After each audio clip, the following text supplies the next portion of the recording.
Friedrich Engels. En este documento, exploraré la vida y obra del filósofo y revolucionario alemán Friedrich Engels. A lo largo de esta exposición, haremos referencias a su amigo Karl Marx, dada la estrecha colaboración entre ambos. Analizaré su biografía, destacando sus obras más relevantes y su papel como revolucionario comunista en la Europa del siglo XIX y primeros años. Friedrich Engels nació el 28 de noviembre de 1820 en Barmen, ciudad renana que hoy forma parte de Wuppertal, Alemania. En sus primeros años, la Santa Alianza prevaleció sobre Napoleón, y el Congreso de Viena de 1815 restauró el absolutismo. Engels creció en una Renania que había vivido bajo el dominio francés y provenía de una familia manufacturera. Su padre, conservador y pietista, influyó en sus primeros años. Engels heredó cualidades de su padre, pero sus diferencias ideológicas se intensificaron con el tiempo. A diferencia de Marx, Engels mostró inclinación por la vida popular y tuvo facilidad para relacionarse con los obreros. Asistió al Colegio Municipal de Barmen y más tarde al Instituto de Elberfeld, donde se potenció su interés por la literatura y la obsesión por la Edad Media. A los 14 años, abandonó la escuela para trabajar en el negocio familiar, aunque su deseo era estudiar leyes. 2. Viajes y trabajo comercial. En 1841, fue enviado al negocio de exportación a América de telas de Silesia. Durante este periodo, desarrolló una doble vida comercial e intelectual, marcada por su progresiva emancipación de la fe religiosa heredada. En 1842, viajó por Italia y Suiza, luego a Berlín, donde su contacto con las corrientes filosóficas influyentes, especialmente la de Hegel, marcó su orientación hacia el socialismo científico. Engels se unió al movimiento literario de la joven Alemania y posteriormente a los liberados. En 1842, conoció a Marx en Colonia, iniciando una amistad crucial. En 1845, publicó La situación de la clase obrera en Inglaterra, dedicada a los obreros ingleses, durante su estancia en Manchester, donde participó en el movimiento cartista. 3. Influencias de Marx y vida política. En 1844, Engels se reunió con Marx en París, y su experiencia inglesa influyó en la Sagrada Familia. Regresó a Barmen, donde se sumergió en asuntos amorosos y actividades políticas. Junto a Marx, redactaron La ideología alemana, 1846, sentando las bases del materialismo histórico, una teoría de las sociedades en movimiento. Estos años fueron cruciales para la conformación del pensamiento revolucionario de Engels. Friedrich Engels continuó su compromiso político y filosófico, contribuyendo significativamente al desarrollo del socialismo científico junto a Karl Marx. Su legado perdura como parte integral del pensamiento comunista del siglo XIX. Europa, y especialmente el de Alemania,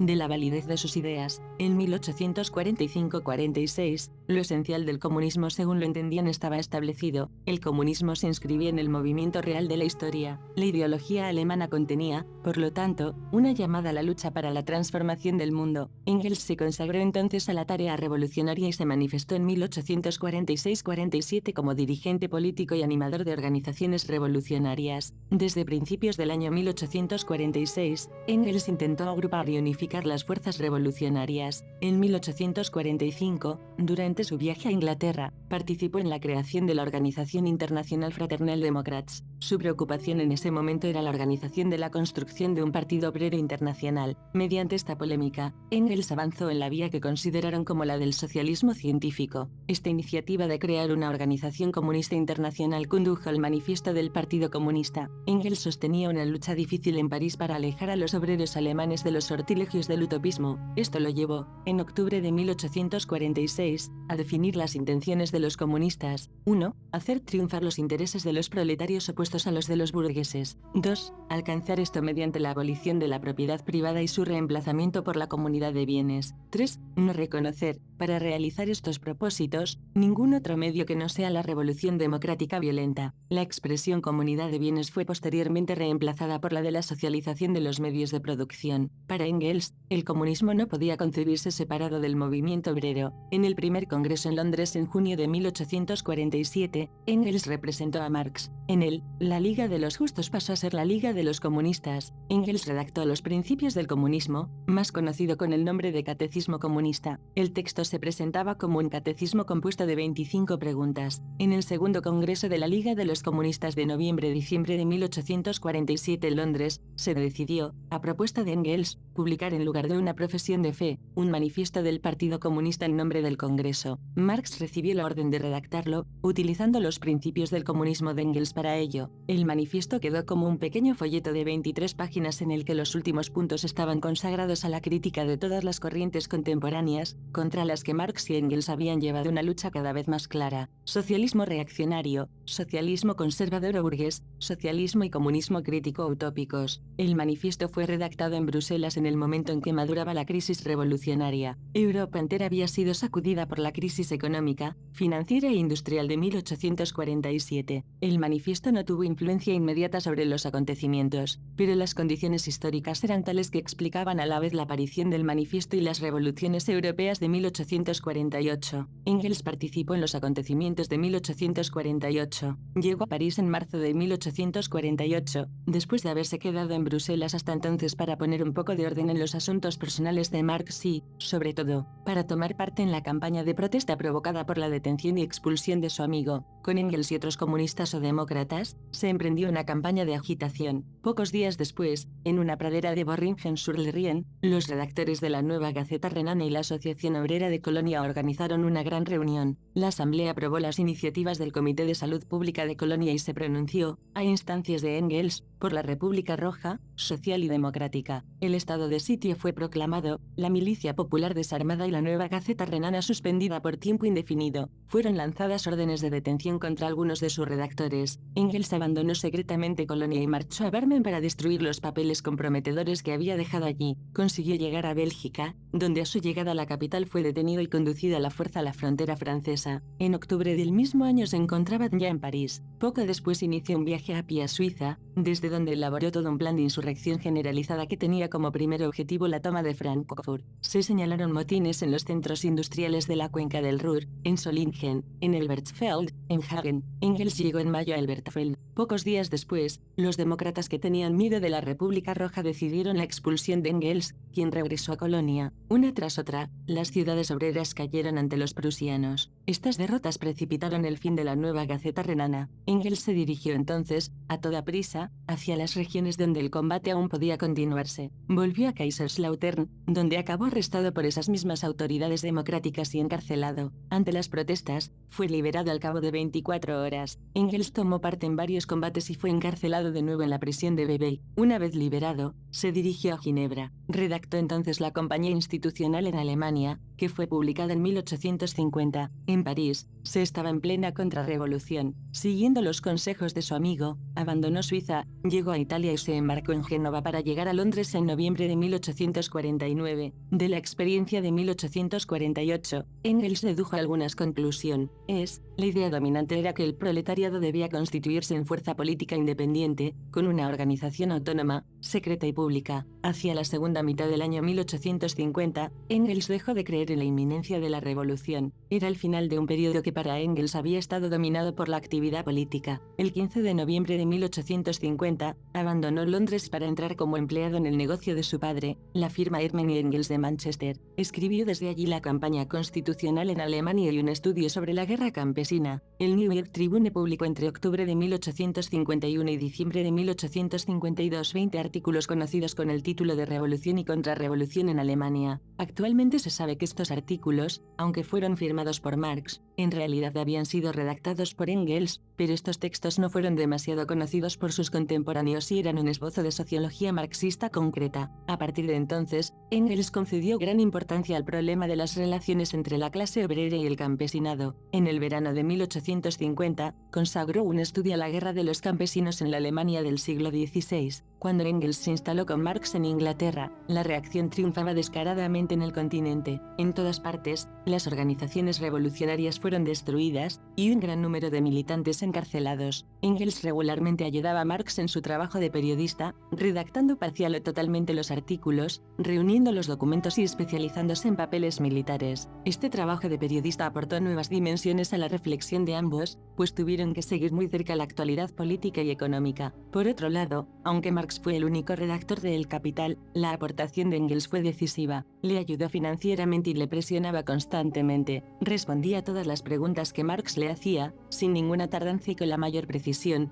pues le consultaba como comerciante, como hombre acostumbrado a los negocios y de la industria. El Capital apareció en 1867, pero Marx y Engels estaban participando desde hacía 3 años en una nueva experiencia de organización obrera, en la Asociación Internacional de Trabajadores, más conocida con el nombre de Primera Internacional.